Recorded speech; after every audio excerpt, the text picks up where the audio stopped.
I'm Gabriel, and this is The Rare Mind. Today we're going to name and dissect that modern plague people call brain rot, the flood of shallow noise that corrodes our focus, especially if you're an INFJ or INTJ. Stay with me, because at the end we'll land on Camus' pivot, clarity as rebellion, and how to use it as your deepest protection. There is a sickness creeping into the modern mind, subtle yet corrosive. It comes not through hunger or physical deprivation, but through the flood of stimuli that dulls depth and flattens thought. Brain rot is the erosion of inner clarity and overstimulation of shallow content that wears grooves of distraction into the mind. Like water dripping ceaselessly onto stone, it may seem harmless in a single moment, but over time it hollows out the capacity for focus, reflection, and meaning. INFJs and INTJs feel this erosion more acutely than most. Their inner orientation toward meaning makes them sensitive to what wastes or fragments mental energy. The same trivialities that others consume as entertainment can strike them as noise that corrodes the very purpose of thought. I feel this rot when hours slip into fragments of fractured attention, leaving behind a residue of dissatisfaction, as if my inner architecture had been tampered with. Sometimes it just hurts. What makes this struggle piercing is the tension between hunger and supply. The rare mind longs for coherence, for truths that connect rather than scatter, for silence deep enough to hear the soul. Yet the world offers an endless buffet of triviality, headlines that evaporate, gossip masquerading as dialogue, digital fragments that never cohere into story. The more one craves meaning, the more painful the intrusion of nonsense. This is not snobbery, it is survival. And so the rare mind wrestles with wasted potential. The sense of erosion is not merely about losing time, it is about losing oneself. Each shallow input is a theft from the depth that could have been. Each distraction a missed opportunity for creative or strategic clarity. For those whose calling leans toward vision and synthesis, such theft feels personal. It is not simply fatigue, but a betrayal of what the mind was meant to cultivate. I once closed my laptop after hours of scrolling and whispered, "I am not built for this decay." Albert Camus offers a way through. In his confrontation with absurdity, he insists on clarity as rebellion choosing lucidity in the face of chaos. To apply Camus here is to name the antidote, a conscious return to what cuts through noise, what reveals the real, what refuses to drown in triviality. His call to live without illusions is also a call to guard attention as sacred. Clarity is not merely a philosophical stance. It is the shield that protects the rare mind from disintegration. The first step, then, is recognition, to name brain rot as a plague of distraction and erosion. But recognition must lead to rebellion. For INFJs and INTJs, to guard focus is no less than to guard the soul. The flood will not cease. The world will not grow quieter. But clarity remains possible if it is chosen, protected, and treated as the rarest form of resistance. Would it not be the ultimate rebellion to live as though every moment of attention were sacred? Camus begins from the confrontation with absurdity, the realization that life offers no final answers, that meaning is not given but must be wrested from chaos. His call is not to despair but to clarity too. Look at the world without masks, without sedation, without illusions. This is not an academic exercise, but a way of surviving the weight of existence. In the age of brain rot, his voice resounds. The refusal to numb oneself with distraction is itself a rebellion. To resist mental decay is to reject the soft tyranny of triviality. Noise is not neutral, it consumes, it reshapes, it fragments. Camus teaches that rebellion is not only against oppressive systems, but against all forces that diminish human dignity. When I turn off the endless stream of shallow input, I feel as though I am declaring, I choose not to drown. The absurd is still there, but I stand clearer before it. INFJs find resonance in this because their rebellion is not a battle of volume but of meaning. Their refusal is subtle yet powerful, to persist in seeking depth even when the world trivializes everything. Conscious resistance for them takes the form of conversation that matters, writing that heals, vision that outlives the moment. It is rebellion through empathy, through the refusal to allow noise to flatten human presence. INTJs, by contrast, rebel with strategy. For them, clarity is not only an existential necessity but a tactical one. To master attention is to master the battlefield of modernity. Their rebellion is disciplined, building systems to filter, structures to focus, routines that guard against erosion. Where others scatter, they consolidate. Where others drown in fragments, they architect coherence. I often feel this discipline like an inner fortress, solid walls built against the storm. Thus, Camus becomes a guide not because he offers comfort, but because he demands honesty. In a distracted age, clarity itself is a form of insurrection. To live with unclouded eyes is to resist not only absurdity, but also the small, daily betrayals of the mind. It is to declare that attention is too sacred to waste, that thought must not be surrendered to triviality. So the rebellion begins not with anger, but with lucidity, not with withdrawal, but with presence. The rare mind, INFJ or INTJ, does not escape the absurd but confronts it with sharpened vision. And is this not the quietest yet fiercest act of defiance, to be awake when the world sleeps under sedation? Multitasking is often celebrated as efficiency, but beneath its surface lies fragmentation, the scattering of the mind into pieces too small to hold clarity. Monotask discipline is the art of reclaiming depth, of refusing the seduction of fractured. The modern mind is stretched across too many threads at once, torn between notifications, half-finished tasks, and endless windows open on the screen. What appears as productivity is often only fragmentation.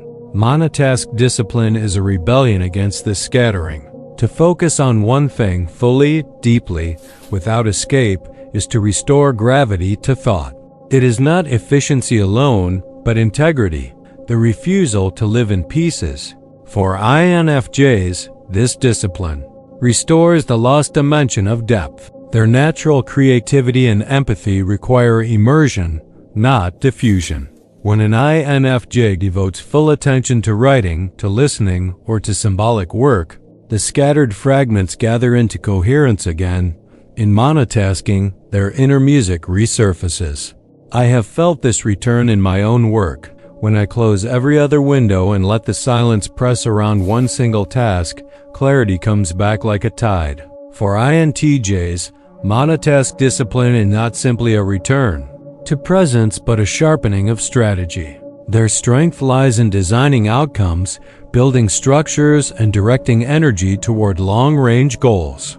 When multitasking dilutes their focus, efficiency collapses into noise. But when they carve out a single channel, their execution becomes precise, almost surgical. The satisfaction lies not in speed but in control, the sense that the mind is no longer dragged but directing the current. I'd love to hear from you.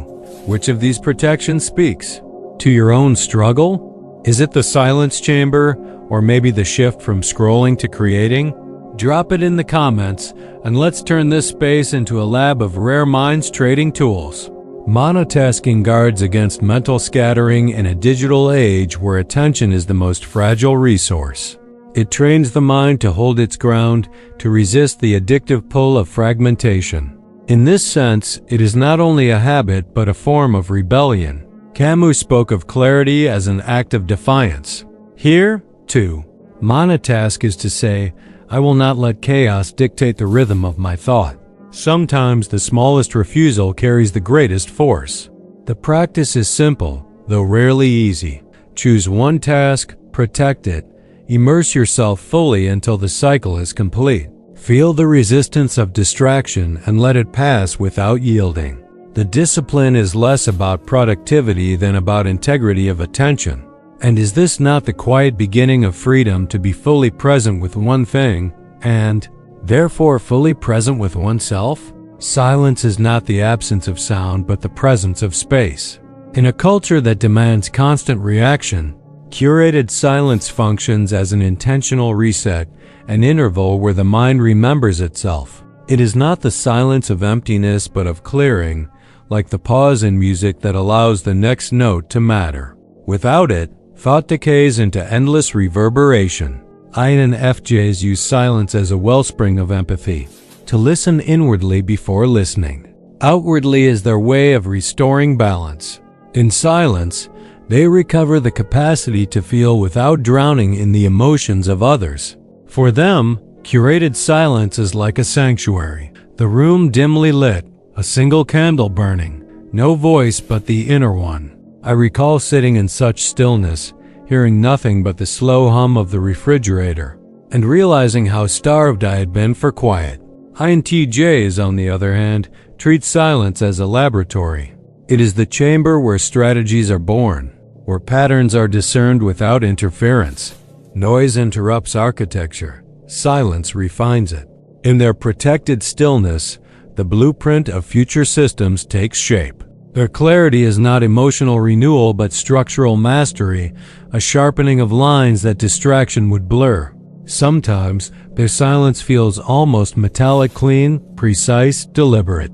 Curated silence functions as a filter against cognitive erosion. Just as polluted air clogs the lungs, polluted sound and chatter clog the mind. By clearing space, silence restores mental breathing. It is both shield and tonic, a discipline of subtraction that prepares the soil for deeper thought. And yet, how often do we flee from it, afraid of what might surface when the noise falls away? To practice curated silence is to build what I call a clarity chamber. This does not need to be a monastery or remote forest. It can be a corner of a room, a morning ritual before the phone awakes, an evening walk without headphones. The form matters less than the intent. The mind, when given silence, does not collapse into void, it expands. And is this not the paradox of quiet? That in emptying we are filled again? Every day the mind is bombarded with inputs, conversations, headlines, images, algorithms that never sleep. To receive everything indiscriminately is to invite erosion. The meaningful filter is the discipline of separating signal from noise, asking not only what enters, but what deserves to remain. It is not cynicism but curation. Without it, attention becomes a landfill. With it, attention becomes a garden. INFJs naturally ask whether what they consume deepens human understanding. They are sensitive to subtleties, tone, intent, unspoken resonance, and therefore wounded by triviality. When they apply the filter, they seek what nourishes compassion and imagination, discarding what reduces empathy to exhaustion. I remember scrolling through endless comment threads, feeling my inner music dull until I asked one simple question: does this make me more human? INTJs apply the filter with architectural precision. Their guiding question is not empathy but relevance. Does this information serve the long-term design they are building? Irrelevant noise is a structural hazard, a weight that weakens the system. By discarding it, they preserve clarity of execution. Their filter is strategic, less about emotional drain, more about cognitive efficiency. A well-placed no here saves months of confusion. Later, filtering saves the mind from random saturation. It transforms consumption into curation, ensuring that what enters has purpose. Without this, the rare mind risks becoming a sponge absorbing endlessly yet producing little coherence. With it, input becomes aligned with vision. Sometimes, one must treat attention like a fortress gate. Not everything deserves passage. The act of refusal is itself protection. A practice. Pause before engaging any input: an article, a conversation, a video, and ask one of two questions. For INFJs, does this deepen my understanding of humanity? For INTJs, does this strengthen my architecture of purpose? If the answer is no, close the gate. In this way, filtering becomes more than protection, it becomes design. And what greater dignity than to choose what builds rather than what erodes? The mind floats when it loses contact with the body. Thoughts scatter upward like smoke, fragile and ungraspable, unless something anchors them back to earth. Embodied. Anchor practices are rituals that root clarity in the physical breath, walking, grounding gestures. They remind us that attention is not only a mental act, but a bodily stance. When the world fragments us, the body restores cohesion. For INFJs, these anchors often come through sensory simplicity. A walk at dusk, where the cool air brushes against the skin, restores presence more than hours of forced focus. Their empathy, so easily unmoored, regains stability when tethered to breath, to touch, to sound. I remember sitting barefoot on the wooden floor, feeling the grain beneath my palms and realizing this is where thought begins again. INTJs approach embodiment through structure. They design routines, measured workouts, disciplined breathing sequences, scheduled walks that become anchors of mental order. To them, the body is not only a vessel but an instrument. When tuned, it sharpens cognition. Their clarity emerges not from spontaneity but from rhythm. The regularity itself becomes protection, a system that guards against drift. Embodiment protects the rare mind from dissolving into abstraction. When attention drifts into endless mental loops, the body interrupts with presence. Breathing slows the spiral. Walking dissolves overthinking. Touch grounds scattered awareness. In this sense, the body becomes ally rather than afterthought, an ever-available axis of clarity. Sometimes the simplest act, drinking water slowly, feeling it move, shifts an entire state of mind. Practice worth keeping. Before entering deep work, perform a brief anchor ritual. Place both feet firmly on the ground, close your eyes, inhale deeply 3 times, and notice one sensation fully: the weight of the chair, the sound of distant traffic, the beating of your heart. Anchor thought to flesh. Does not clarity, when rooted in body, gain a solidity the mind alone could never hold? In an age where availability is demanded at every moment, attention dissolves into fragments. Sacred work. Windows are the antidote. Blocks of time ritually protected, consecrated to deep focus. They are not simply scheduled hours but sanctuaries of intention, guarded from interruption with the same reverence one would guard prayer or sleep. To treat work this way is to transform it from endless obligation into sacred effort. For INFJs, these windows become spaces for creative and symbolic work. Their imagination flourishes only when given the depth to breathe. In such protected hours, they translate intuition into form, writing, art, design of meaning. The work is not about output alone, but about coherence. What was hidden finds its vessel. I have felt this most clearly when rising before dawn, the city still quiet, and watching the first light spill over the desk. The silence itself became part of the work.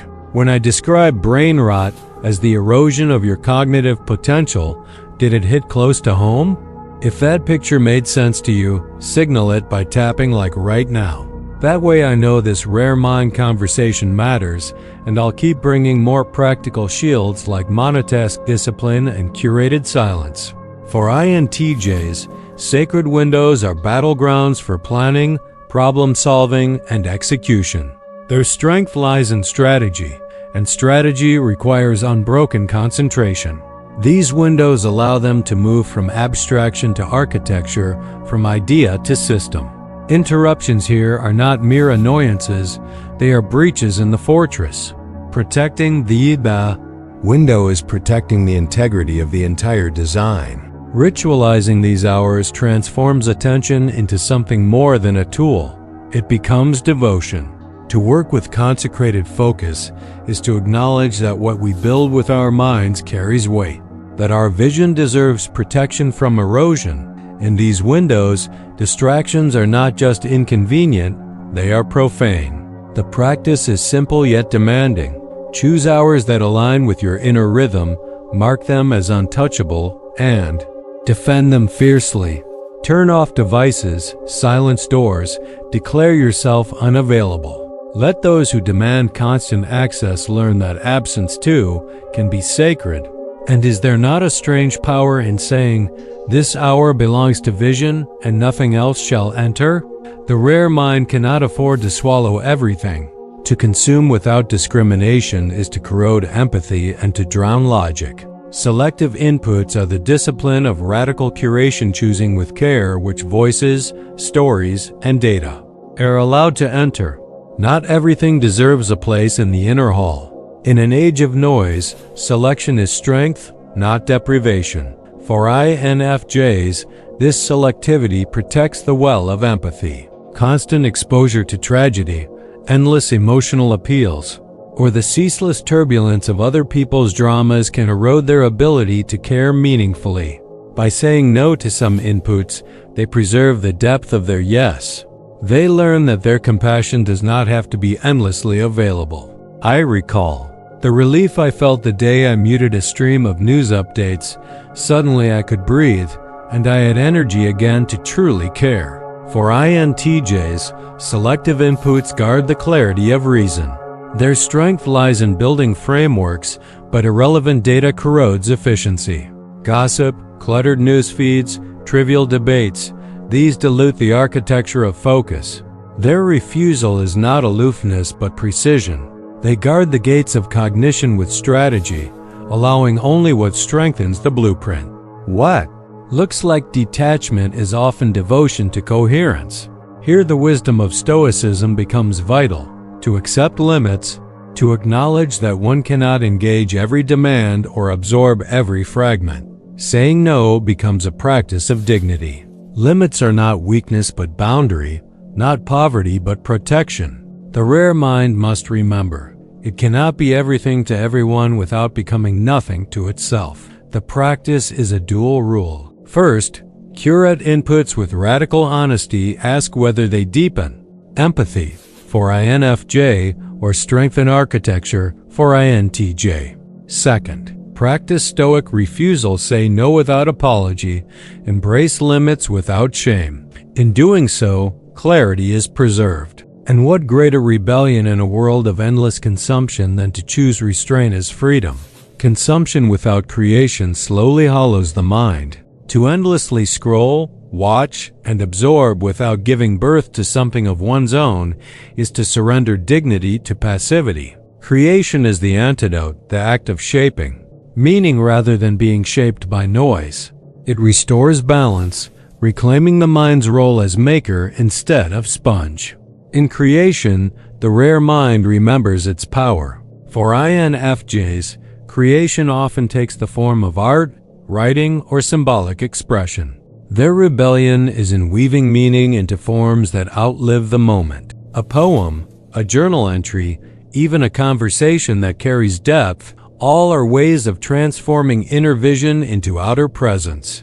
I recall sketching late at night, the paper lit only by a desk lamp, and feeling that each line of graphite was proof I had not surrendered to the flood. For INTJs, creation manifests in systems, tools, or frameworks. Their antidote is not necessarily artistic but architectural, designing a model that solves a problem, structuring a plan that brings order to chaos.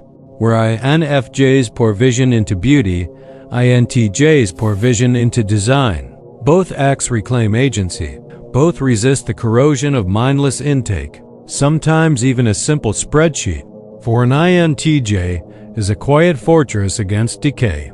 But even rebellion requires rhythm. Breaks, when used strategically, are not escapes but resets. To pause intentionally, to step outside, to breathe, to detach briefly, prevents burnout and restores clarity. The danger lies in drifting into endless pseudo-breaks, scrolling, wandering without intent, dissolving time into haze. A true break is short, deliberate, and restorative. The practice is twofold. Replace at least one passive input each day with an act of creation, however small, and treat breaks as tools, not escapes. Creation reclaims dignity, and strategic rest sustains it. And is it not dignity itself, the refusal to be only consumer, the choice to be maker, that keeps the rare mind alive? At the heart of all these protections lies one decisive movement, the pivot toward clarity. Camus taught that life's absurdity cannot be dissolved, but it can be faced with lucid eyes. The same stance that rejects false consolations also rejects the trivial distractions that rot the mind. To pivot toward clarity is to choose rebellion not with violence, but with vision. For INFJs, this pivot means embracing clarity through meaning-driven focus. Their rebellion is not loud but symbolic. They guard their depth against erosion by investing attention in what nourishes empathy, imagination, and human understanding. Each refusal of noise is an affirmation of presence. I feel this rebellion when I close the door, light a candle, and return to the work that truly matters. For INTJs, clarity is embraced through disciplined design. They pivot by structuring attention itself, crafting systems that protect focus from intrusion. Their rebellion is strategic. Each no to triviality is a tactical move toward coherence. By designing boundaries, they free themselves to build what endures. Their pivot is not a single act, but an architecture of resistance. Here, it's never about empty motivation. It's about designing rituals like sacred work, windows and meaningful filters that actually protect your focus. If you want to keep building that kind of mental clarity with me, subscribe. Each week I'll bring another strategy to resist overstimulation and reclaim your depth. Clarity, then, is the ultimate protection. Not silence alone, not creation alone, not filters or anchors or sacred windows, but the deeper stance that underlies them all, the refusal to live clouded. To guard attention is to guard life itself. This is Camus' legacy, applied to the distracted age. Clarity not as luxury, but as rebellion against the absurd distraction that would dissolve us. The vision is simple yet fierce. Rare minds must guard their focus as sacred rebellion. Every act of clarity, every monotasked hour, every filter applied, every silence honored is a small defiance against erosion. And what is defiance, if not a way of affirming life in the face of its absurdities? The pivot is ours to make, and once made, it becomes the axis on which freedom turns.